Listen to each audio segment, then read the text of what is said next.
अब हम aortic stenosis के बारे में बात करते हैं। इसका यूजुअल कॉज जो होता है वो एज रिलेटेड कैल्सिफिकेशन होता है। इसकी अगर पैथोफिजियोलॉजी को हम पढ़े तो नॉर्मली आपका ये लेफ्ट वेंट्रिकल है, ये लेफ्ट एट्रियम है और ये आपका एओर्टा है। तो यहाँ पर स्टेनोसिस हो जाता है। तो सिस्टोल के अंदर जब वेंट्रिकल को ब्लड पंप करना होगा एओर्टा के अंदर, तो उसको काफी रेजिस्टेंस का सामना करना पड़ेगा। उस रेजिस्टेंस को ओवरकम करने के लिए आपका जो लेफ्ट वेंट्रिकल होता है ना, ये बहुत ज्यादा प्रेशर अपने आप के अंदर बढ़ा लेता है। तो वहां पर प्रेशर का ओवरलोड होता है लेफ्ट वेंट्रिकल के अंदर, जिसके कारण कंसेंट्रिक हाइपरट्रॉफी होती है आपके लेफ्ट वेंट्रिकल के अंदर। क्या होती है कंसेंट्रिक हाइपरट्रॉफी? मतलब टूवर्ड्स द सेंटर हाइपरट्रॉफी होती है लेफ्ट वेंट्रिकल के अंदर, ताकि वो इस रेजिस्टेंस के अगेंस्ट एओर्टा के अंदर ब्लड को जो है पंप कर सके, इतने सारे प्रेशर के अगेंस्ट, स्टेनोसिस के अगेंस्ट।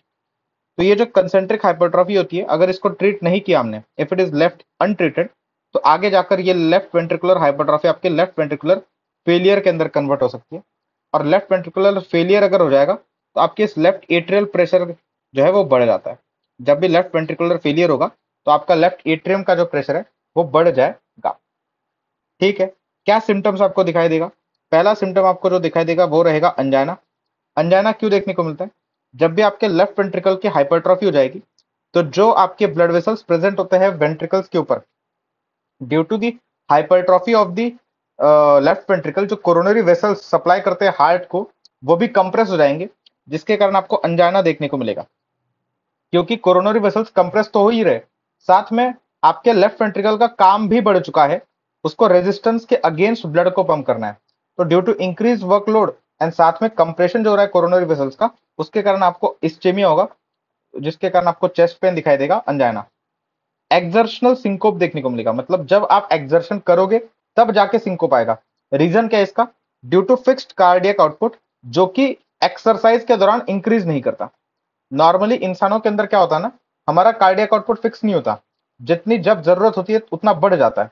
जब कोई पर्सन रेस्ट कर रहा है तो उसका कार्डियक आउटपुट उसके हिसाब से कम होगा, लेकिन अगर वो सेम आदमी एक्सरसाइज करने लग जाए, दौड़ने लग जाए, तो उसका कार्डियक आउटपुट उस तरीके से बढ़ जाता है। लेकिन एओर्टिक स्टेनोसिस वाले पेशेंट में क्या होगा ना, कि यहाँ पर ऑलरेडी स्टिनोज्ड है एओर्टिक वेल्व। तो अगर बंदा जो है एक्सर्शन करने भी लगा, अगर एक्सरसाइज करने भी लगा, फिर भी कितना भी आपका वेंट्रिकल जो है कॉन्ट्रैक्ट कर ले जोर से, ज्यादा ब्लड भेज नहीं पाएगा। तो कार्डियक आउटपुट फिक्स होने के कारण एक्सर्शनल सिंकोप देखने को मिलेगा। और मैंने बताया था जहां जहां पर आपके एले का प्रेशर बढ़ जाता है, वहां पर डिज्निया दिखने ही को मिलता है आपको। ठीक है। फिर हम बात करते हैं कि आपको मरमर कौन सा सुनाई देगा। तो इजेक्शन सिस्टोलिक मरमर सुनाई आता है आपको एओर्टिक स्टेनोसिस के अंदर। ये इजेक्शन सिस्टोलिक मरमर पीक करता है मिड सिस्टोल के अंदर, इसीलिए इसको मिड सिस्टोलिक मरमर के नाम से भी जानते हैं। और इसको एओर्टिक एरिया में सुना जाता है एओर्टिक एरिया में। ये मरमर एक्सपिरेशन पे इंक्रीज करेगा, स्क्वाटिंग पे इंक्रीज करेगा, supine position plus passive leg raising, इस पोजीशन में भी इंक्रीज करता है। Expiration, squatting and supine plus passive leg raising, ये मरमर के अंदर काफी डिटेल में डिस्कस किया हुआ है कि इसमें क्यों इंक्रीज करता है।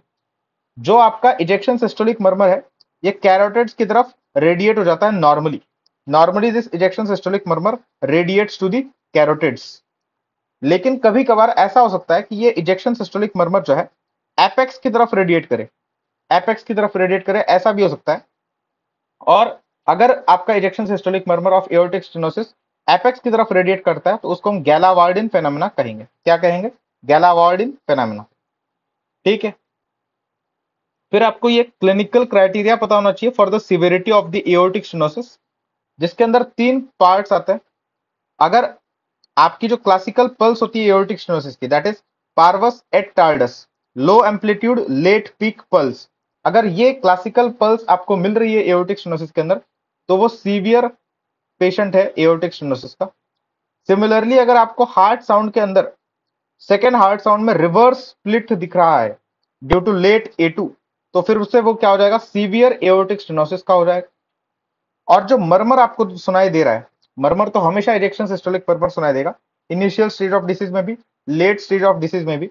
लेकिन अगर आपको जो पीक मिल रहा है इजेक्शन सिस्टोलिक मरमर का, वो लेट मिल रहा है, if the peak of the ejection systolic murmur is late, तो फिर इस लेट पीक को हम सिविरिटी से जोड़ के देखते हैं। जितना ज्यादा लेट रहेगा ये peak of ejection systolic murmur, उतनी ज्यादा सिवियरिटी रहेगी आपकी एओर्टिक स्टेनोसिस की। ट्रीटमेंट कैसे करेंगे? पहले तो इको के अराउंड क्राइटेरिया देखेंगे। इको में अगर आपको एओर्टिक स्टेनोसिस का जो एरिया है वो लेस देन 1 सेंटीमीटर स्क्वायर मिलता है तो ये सीवियर एओर्टिक स्टेनोसिस रहेगा। आप क्लिनिकल क्राइटेरिया से भी डिसाइड कर सकते हो, अगर इन तीनों में से कुछ रहेगा तो फिर वो सीवियर एओर्टिक स्टेनोसिस वाला पेशेंट रहेगा। तो फिर उसमें हम एनवाईएच सिम्टम्स को देखेंगे। एनवाईएच सिम्टम्स में अगर symptoms more than equal to 2 class के रहे तो सिम्टोमेटिक पेशेंट हो जाएगा। अगर एनवाईएच क्लास 1 के सिम्टम्स रहे तो एसिम्टोमेटिक माना जाएगा पेशेंट को। सिम्टोमेटिक पेशेंट में हम सर्जरी के लिए जाएंगे। एसिम्टोमेटिक पेशेंट के अंदर हम लेफ्ट वेंट्रिकुलर फेलियर को देखेंगे। अगर लेफ्ट वेंट्रिकुलर फेलियर हुआ है, मतलब अगर इजेक्शन फ्रैक्शन आपके लेफ्ट वेंट्रिकल का लेस देन 50% है, तो उस केस में हम सर्जरी करेंगे। अगर नहीं है लेफ्ट वेंट्रिकुलर फेलियर तो हम कंजर्वेटिव मैनेजमेंट करेंगे। सर्जरी कौन सी कर सकते हैं? ये दो सर्जरीज के हमारे पास ऑप्शन होता है। पहला ऑप्शन होता है टावी। टावी मतलब transcatheter aortic valve implant. Transcatheter aortic valve implant ये आपका बेसिकली टावी होता है। और दूसरा होता है आपका सर्जिकल एओर्टिक वाल्व रिप्लेसमेंट। जो टावी होता है ये आप एल्डरली लोगों के अंदर करते हो और उन लोगों के अंदर करते हो जो कि पुअर होते हैं सर्जिकली, मतलब उनके अंदर हम ओपन हार्ट सर्जरी नहीं कर पा रहे, जैसे कि कोमॉर्बिडिटीज है उनको ऑलरेडी, सीओपीडी जैसी, तो उनके अंदर हम टावी करेंगे। बाकी हम सर्जिकली एओर्टिक वाल्व का रिप्लेसमेंट कर सकते हैं। तो अब इस सवाल को सॉल्व करें।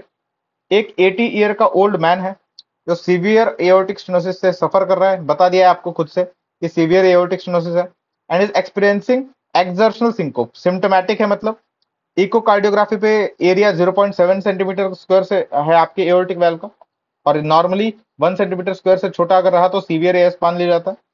और एलवीईएफ मतलब लेफ्ट वेंट्रिकुलर इजेक्शन फ्रैक्शन जो है वो 55% है। तो पहली बात तो ये 55% है, मतलब मोर देन 55, मोर देन 50 तो है, तो क्या कंजर्वेटिव करेंगे? नहीं। चूंकि पेशेंट आपका सिम्टोमेटिक है, एक्सर्शनल सिंकोप उसको हो रहा है, तो हमको डायरेक्टली सर्जरी के लिए जाना पड़ेगा। और सर्जरी हम क्या करेंगे? एल्डरली पेशेंट के अंदर टावी कर देंगे। ठीक है, फिर हम बात करते हैं एओर्टिक रिगर्जिटेशन के बारे में। एओर्टिक रिगर्जिटेशन के काफी सारे कॉजेस होते हैं। एक तो खुद एओर्टिक वाल्व का डिसीज होगा, जैसे कि रूमेटिक हार्ट डिसीज के अंदर होता है, इन्फेक्टिव एंडोकार्डाइटिस के अंदर होता है, और बायकस्पिड एओर्टिक वाल्व के अंदर होता है।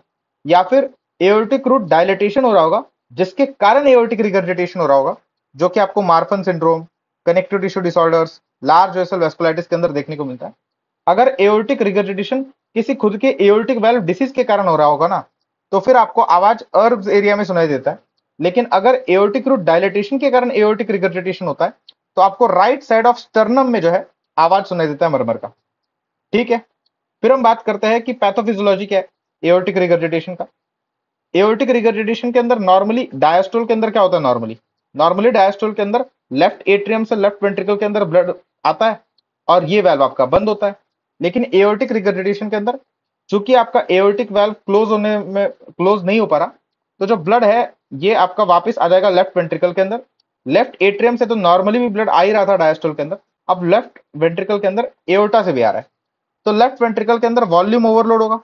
जब वॉल्यूम ओवरलोड होता है किसी भी कंपार्टमेंट के अंदर तो वो कंपार्टमेंट डायलेट कर जाता है and due to Frank Starling law उसकी हाइपरट्रॉफी हो जाएगी। लेफ्ट वेंट्रिकल की इसेंट्रिक हाइपरट्रॉफी हो जाएगी, away from the centre hypertrophy हो जाएगी, which will result in increase left ventricular force of contraction. अब जब आपका इतने जोर से ब्लड भी ज्यादा है और फोर्स कॉन्ट्रैक्शन का फोर्स भी ज्यादा है, तो कार्डियक आउटपुट भी आपके पास क्या होगा? ज्यादा ही होगा। और इस ज्यादा कार्डियक आउटपुट को अकोमोडेट करने के लिए, इस ज्यादा कार्डियक आउटपुट को आपके पूरे बॉडी में अकोमोडेट करने के लिए ब्लड वेसल्स डायलेट कर जाते हैं, जिसको हम कहते हैं कि उनका पेरिफेरल वेस्कुलर रेजिस्टेंस जो है वो डिक्रीज कर जाता है। और जब भी आपका पेरिफेरल वेस्कुलर रेजिस्टेंस डिक्रीज कर जाएगा, आपका डीबीपी जो है डायस्टोलिक ब्लड प्रेशर वो भी डिक्रीज कर जाता है पेरिफेरल वेस्कुलर रेजिस्टेंस के साथ। ठीक है, तो आपका डायस्टोलिक ब्लड परफ्यूजन भी, बेसिकली डायस्टोलिक ब्लड प्रेशर जो है वो भी घट गया। और due to this, due to decrease in diastolic blood pressure, आपका जो कार्डियक ब्लड परफ्यूजन होता है वो भी डिक्रीज कर जाता है। ऐसा क्यों? क्योंकि जो आपके कोरोनरी वेसल्स होते हैं ना, ये ब्लड सप्लाई करते हैं हार्ट को ड्यूरिंग डायस्टोल। और अब डायस्टोल के अंदर ही ब्लड प्रेशर अगर कम हो गया तो कार्डियक ब्लड परफ्यूजन जो है वो भी ऑब्वियसली डिक्रीज कर जाएगा। अगर इस लेफ्ट वेंट्रिकुलर हाइपरट्रॉफी जो कि इसेंट्रिक हाइपरट्रॉफी है, इसको हमने ट्रीट नहीं किया तो ये लेफ्ट वेंट्रिकुलर फेलियर के अंदर चला जाएगा और आपका लेफ्ट वेंट्रिकुलर फेलियर के बाद आर एलए का प्रेशर ऑब्वियसली इंक्रीज होता ही है, और एलए का इंक्रीज प्रेशर क्या कॉज करता है, डिज्निया कॉज करता है। ये बहुत बार हो गया आप तो ये dyspnoea, increase LA pressure dyspnoea. बाकी दो सिम्टम्स कौन से आएंगे, एक तो रहेगा palpitation due to increase left ventricular force of contraction, और साथ में आपको मिलेगा नॉक्टर्नल अंजाना। अब रात में अंजाना क्यों हो रहा है, क्योंकि रात में मैंने आपको बताया था कि वैस्कुलर टोन जो होता है डिक्रीज कर जाता है एट नाइट, मतलब सिंपैथेटिक एक्टिविटी आपकी बॉडी की डिक्रीज कर जाती है। सिंपैथेटिक एक्टिविटी डिक्रीज कर जाएगी तो आपका वैस्कुलर टोन मतलब ब्लड वेसल्स जो होंगे वो डायलेट कर जाएंगे। ब्लड वेसल्स जब डायलेट कर जाएंगे तो आपका पेरिफेरल वैस्कुलर रेजिस्टेंस और डिक्रीज कर जाएगा फर्दर। जब पेरिफेरल वैस्कुलर रेजिस्टेंस और फर्दर डिक्रीज कर जाएगा तो जो डायस्टोलिक ब्लड प्रेशर ऑलरेडी कम था वो भी और फर्दर डिक्रीज कर जाएगा। इसके कारण आपको नॉक्टर्नल अंजाना जो है देखने को मिलता है in case of aortic regurgitation. जो मर्मर आपको सुनाई देगा that would be your early diastolic murmur, और इस मर्मर को हमने एक स्पेशल नाम दिया था जो हमने मर्मर वाले लेक्चर में देखा था, तो आप रिवाइज करके आओगे उसे। और इस अर्ली डायस्टोलिक मर्मर को आप सुनते कहां पे हो, अर्ब्स एरिया में सुनते हो, लेफ्ट थर्ड इंटरकोस्टल स्पेस के अंदर। लेकिन मैं आपको बता दूं कि अगर अगर आपका एओर्टिक रिगर्जिटेशन है due to aortic root dilatation, तो उसका मर्मर हम राइट साइड ऑफ स्टर्नम में सुनते हैं, ना कि अर्ब्स एरिया पे। अर्ब्स एरिया पे नॉर्मली सुनते हैं, ठीक है। फिर ये जो मर्मर होता है इंक्रीज करता है ऑन एक्सपिरेशन, एंड वो सारे मनूवर्स पे भी ये मर्मर इंक्रीज कर जाएगा जिसमें एओर्टिक प्रेशर बढ़ जाता है। कौन कौन से ऐसे मनूवर्स है जिसमें एओर्टिक प्रेशर बढ़ता है, sustained hand grip, phenylephrine and bilateral arm compression. इन तीनों मनूवर्स के अंदर आपका एओर्टिक प्रेशर जो है वो बढ़ जाता है। ये अर्ली डायस्टोलिक मर्मर रेडिएट करता है आपके एपेक्स की तरफ। फिर हम बात करते हैं कि दूसरे कौन कौन से मर्मर्स होते हैं, तो दो और मर्मर्स आपको एओर्टिक रिगर्जिटेशन के अंदर देख सकते हैं। पहला है ऑस्टिन फ्लिंट मर्मर और दूसरा है इजेक्शन सिस्टोलिक मर्मर। मैंने बताया था जब मर्मर्स को डिस्कस किया था कि इजेक्शन सिस्टोलिक मर्मर आपको माइट्रल स्टेनोसिस में देखने को मिलता है, ट्राइकस सॉरी याद नहीं अब किसमें बताया था, पर इजेक्शन सिस्टोलिक मर्मर के दौरान मैंने आपको ये बताया था कि हाई कार्डियक आउटपुट के स्टेट्स जितने भी होंगे उसमें आपको इजेक्शन सिस्टोलिक मर्मर देखने को मिलेगा। तो यहाँ पर वही मैकेनिज्म है, due to high cardiac output state आपको इजेक्शन सिस्टोलिक मर्मर देखने को मिलेगा जो आप पाल्पेट करोगे इन दी एओर्टिक एरिया। रहा आपका ऑस्टिन फ्लिंट मर्मर, तो ये ऑस्टिन फ्लिंट मर्मर तब सुना जाता है जब आपका सीवियर एओर्टिक रिगर्जिटेशन हो और बहुत ज्यादा अमाउंट ऑफ ब्लड आपके एओर्टा से लेफ्ट वेंट्रिकल के अंदर आ रहा हो, और ये ब्लड आके अगर आपके माइट्रल वेल को हिट करे, अगर रिगर्जिटेंट ब्लड आके आपके माइट्रल वेल को हिट करे तो उसके कारण आने वाला जो मर्मर होता था वो आपका ऑस्टिन फ्लिंट मर्मर होता था। रिगर्जिटेंट ब्लड जो है स्ट्राइक करता था माइट्रल वेल को इन मिड डायस्टोल के अंदर, ठीक है, क्योंकि अर्ली डायस्टोल के अंदर तो ये एंट्री लेगा ना, फिर मिड डायस्टोल के अंदर जाके हिट करेगा। इसकी साइड क्या होगी सुनने की, माइट्रल एरिया, क्योंकि माइट्रल वेल को हिट कर रहा है तो एरिया जहां पर इसको सुनेंगे वो माइट्रल एरिया होगा। फिर हम बात करते हैं क्लिनिकल क्राइटेरिया क्या होता है सीवियर एआर का। तो आपको पल्स सुनाई देगी, पल्स बाय सिफरेंस, अगर ये पल्स आपको दिख रही है तो ये सीवियर एआर है। अगर आपको वो पेरिफेरल साइंस मिल रहे हैं जो बताते हैं कि हाई कार्डियक आउटपुट का स्टेट आ चुका है बॉडी में, तो सीवियर एआर है। अगर एपेक्स जो है आपका डिस्प्लेस्ड है laterally and downwards with thrill, thrill मतलब क्या, पाल्पेबल मर्मर बेसिकली, वहां पर आपको मर्मर सुनाई दे रहा है, फील करते आ रहा है, और आपका एपेक्स डिस्प्लेस्ड है लैटरली एंड डाउनवर्ड्स, तो फिर ये सीवियर एआर होगा। अगर हार्ट साउंड के अंदर अगर आपको सॉफ्ट S1 सुनाई दे रहा है एंड S3 साउंड सुनाई दे रहा है तो वो सीवियर एआर होगा। सॉफ्ट S1 क्यों आता है, सॉफ्ट S1 इसलिए आता है क्योंकि लेफ्ट वेंट्रिकल के अंदर ज्यादा ब्लड प्रेजेंट होता है, तो उस ज्यादा सॉफ्ट टिश्यू एंड ज्यादा ब्लड के कारण जो आपका आवाज ट्रांसमिट होता है ना आपके स्टेटो तक, तो वो सॉफ्ट हो जाता है due to more blood present in left ventricle. And S3 इसलिए होता है क्योंकि हाई कार्डियक आउटपुट के कारण। मर्मर की जितनी ज्यादा लेंथ रहेगी आपके अर्ली डायस्टोलिक मर्मर की उतना ज्यादा सीवियर होगा एओर्टिक रिगर्जिटेशन, और ऑस्टिन फ्लिंट मर्मर अगर प्रेजेंट है तो फिर वो सीवियर एआर ही होगा। फिर अगर मैं आपको बताऊं, फिर हम बताते हैं आपको पेरिफेरल साइंस क्या होते हैं एओर्टिक रिगर्जिटेशन के due to increase cardiac output and less peripheral vascular resistance. कौन कौन से साइंस होते हैं, पहला साइन होता है lighthouse sign. Lighthouse sound के अंदर क्या होता है, on forehead there is alternate flushing and blanching of the forehead, जिसको हम कहते हैं लाइट हाउस साइन। दूसरा होता है बेकर साइन, अगर आईज के अंदर there is pulsatile retinal artery which can be seen on fundus examination, then it is called as Becker sign. फिर एक होता है आपका मलर्स साइन, अगर आपका ओरल कैविटी के अंदर पल्सेटाइल यूवुला हुआ तो फिर वो हो जाएगा आपका मलर्स साइन पॉजिटिव। फिर एक होता है आपका डी मुसेट साइन, मतलब अगर पेशेंट नॉड करे हर सिस्टोल के साथ अपने हेड को तो वो हो जाता है पॉजिटिव डी मुसेट साइन। अगर आपको डांसिंग कैरोटिड्स दिखे नेक के अंदर तो वो हो जाएगा कॉरिगन साइन। अगर आपको आर्म के जो मसल्स है वो वाइब्रेट करते हुए दिखे, लोकोमोटर ब्रैका उसे बोलेंगे, ये होता है due to high cardiac output in the brachial artery. Forearm के अंदर आपको water hammer pulse, Corrigan pulse, collapsing pulse ये देखने को मिल सकती है। नेल्स के अंदर अगर आप कांस्टेंट प्रॉक्सिमल प्रेशर लगाओ तो you will see alternate flushing and blanching of the nail bed due to despite constant proximal pressure.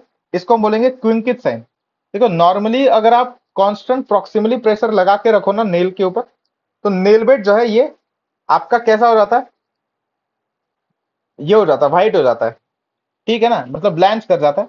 लेकिन despite constant proximal pressure alternatively अगर फ्लशिंग और ब्लैंचिंग हो रही है नेल बेड की तो फिर उसको क्विंकेट साइन बोलेंगे। अगर पल्सेटाइल लीवर है तो रोजनबैक साइन, पल्सेटाइल स्पिन है तो गेरहार्ट साइन। फिमोरल आर्टरी में को जब हम एस्कल्टेट करते हैं तो बिना प्रेशर के अगर ऑस्कल्टेट करेंगे तो पिस्टल शॉट सुनाई देगा। डिस्टल कंप्रेशन के साथ अगर ऑस्कल्टेट करेंगे तो डूरोरिज मरमर आपको सुनाई देगा डायस्टोल के अंदर। Popliteal artery normally non palpable होती है लेकिन यहां पर इजीली पाल्पेबल होगी, उसको हम लिंकन साइन बोलेंगे। और हिल साइन के अकॉर्डिंग अगर देखोगे तो systolic BP in lower limbs minus systolic BP of upper limbs, normally ये 20 से कम होना चाहिए, इसमें ये मोर देन 20 mmHg रहेगा तो हिल सेल पॉजिटिव होगा। नॉर्मली इन साइंस के अंदर ये साइंस नहीं पूछी जाती आपके पीजी एग्जाम्स में, ये बस वाइवा के लिए इंपॉर्टेंट है, तो इनको आप थोड़ा सा इग्नोर कर सकते हो। ट्रीटमेंट की अगर बात करते हैं तो सीवियर एओर्टिक रिगर्जिटेशन कैसे डिसाइड करोगे, एक तो क्लिनिकल क्राइटेरिया के थ्रू डिसाइड कर सकते हो या फिर आप इको क्राइटेरिया के थ्रू डिसाइड कर सकते हो, जिसमें कहा जाता है कि अगर regurgitant blood volume more than 60 ml per beat है तो वो सीवियर एआर का केस है। फिर हम एनवाईएच सिम्टम्स के अकॉर्डिंग सिम्टोमेटिक है या नहीं वो देखेंगे।